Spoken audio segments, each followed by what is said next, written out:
हमार नाम कार्ड पर केहू और के साथ में लिखा गई बा। कल हमार सगाई है और कुछ दिन बाद हमार शादी।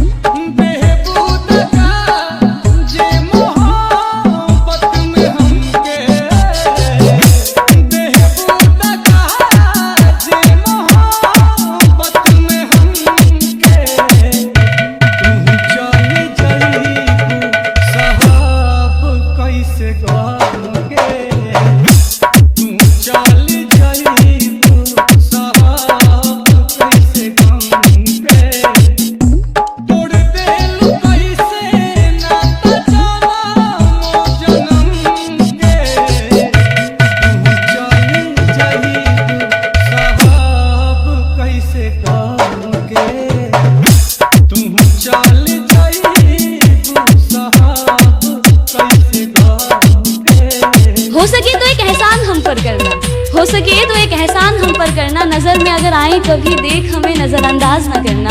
हम कोई दुश्मन तो नहीं, समझ लेना किसी अनजान को तुमसे मोहब्बत ही सही। Margin Babu, Margin Babu, Margin Babu, Margin Babu. High-tech, high-tech, high-tech, MJN, MJN, MJN, MJN. Basti.com, Basti.com, Basti.com, Basti.com.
मेरी सारी कोशिशें नाकाम ही रही। शायद मेरी खता तुम्हारी मोहब्बत से भी थी बड़ी। अब इस खता के लिए सजा अगर मौत भी है तो कोई गम नहीं, सजा जो हमें हमारी मोहब्बत की मिली।